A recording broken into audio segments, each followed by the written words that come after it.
Okay. Yep.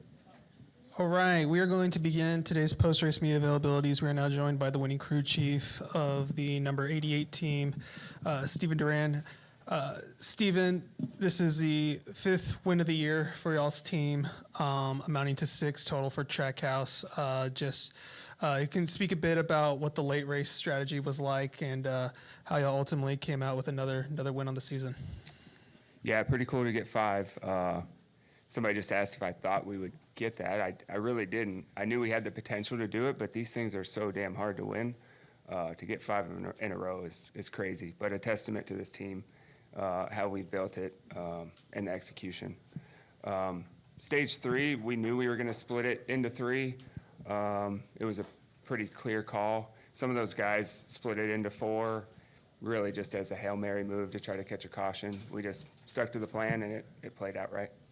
All right, we'll begin opening it up for questions for Stephen. If you have a question, please raise your hand. We'll do our best to get a microphone to you. We'll start with John over here in the middle.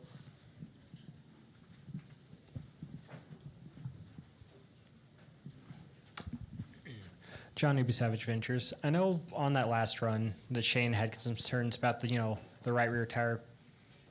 Was that a legitimate concern for you guys? I mean, how much was that going through your mind as he was building up, that 17-second lead? Yeah, I wasn't super concerned about it. I knew how it was playing out. We just needed to manage what we had. I knew those guys were going to pit and have a huge gap behind. And he did a good job just taking care of it, getting it to the end, and still had a pretty big cushion. And then, from your crew chief perspective, what's going through your mind when you're seeing, SVG and Kyle Larson kind of beating doors going through the corners like that? Yeah, that's a little bit stressful. There was enough time left in the race. I wanted him to get through there clean. I knew we had a better car in the long run. Just wanted to get clear of him and lock back in and set sail. Before we go any further, we are now joined by the owner of today's winning team, Justin Marks of Trackhouse Racing. Justin, I'll ask a similar question I asked to Stephen just now. 5 wins for Shane, 6 total for the organization on the year. Just what can you speak to that testament as just overall success that you've had in 2025? Yeah, I mean, it's kind of interesting to look at our year because, in many ways, there's a lot of things that we felt like we really need to do a lot better with this race team. And I was just talking about, just getting more week in and week out speed, unloading with more speed on sort of every 7 days. And that's been a theme inside the building is that we have to get better. We have to understand these cars better.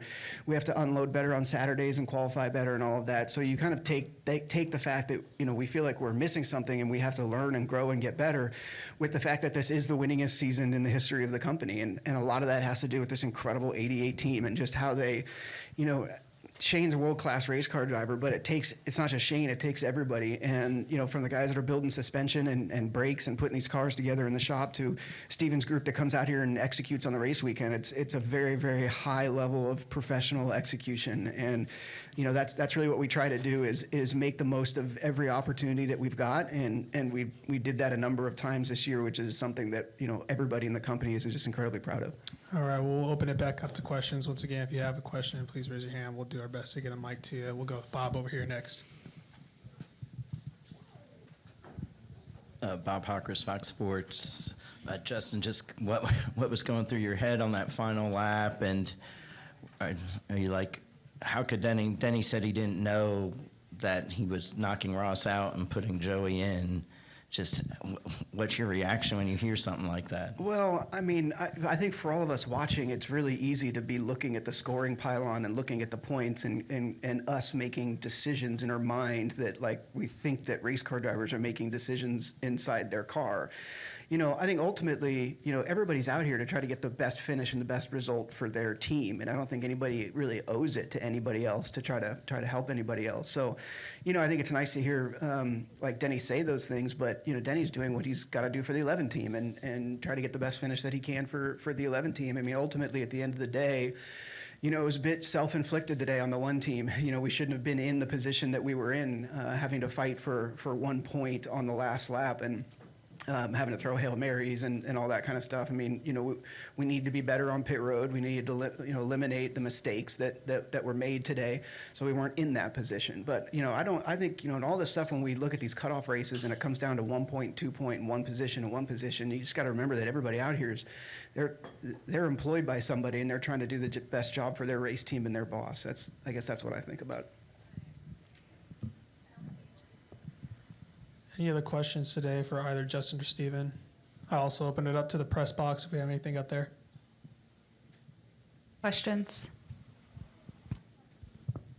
That was an easy one. These things might be getting boring for you guys. We'll do a follow-up with Bob and go to John next. I'll take it.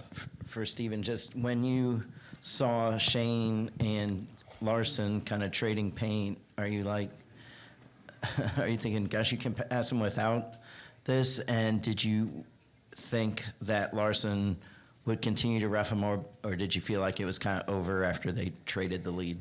I was never really nervous about Kyle roughing him up more than he did. Shane got into him a little bit into 7. Obviously, Kyle crowded him down, exit. Those two are both true professionals. I knew they're not going to wreck each other, but also knew we needed to get clear and not mess up our day. Then we'll go next to John. Johnny B. Savage Ventures. So, Justin, I know this has been something we've talked about all year long, just, Shane's progression on the ovals. But after, a strong run, derailed late New Hampshire, and then last week, what's kind of the next benchmark you're looking for as he continues progressing on these different styles of tracks that he didn't get used to early on?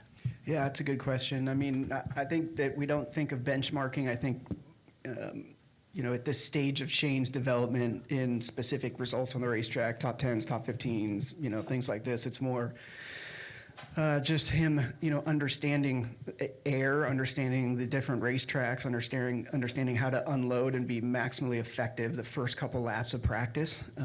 Just all of the things that come together and end up in results in a running order on the racetrack.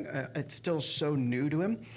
He's still not even 2 years into racing ovals in his life. And I think the fact that he went to Kansas and had a top 10 finish and ran the way he did at Richmond and ran the way he did at New Hampshire, I think is incredible. I mean, you look at just how difficult this thing is, that people spend years and years and years of their career trying to figure these difficult racetracks out, and we're just throwing them to the wolves, and just kind of standing back and say, go, figure it out. You got 20 minutes of practice.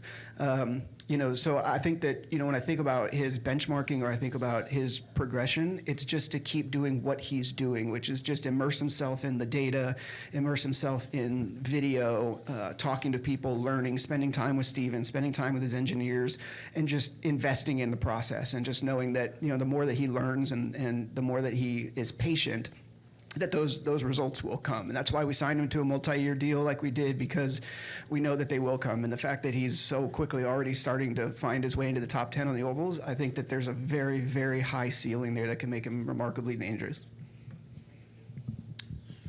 All right, gentlemen. Well, thank you for your time, and congrats on the organizational win. Thank you.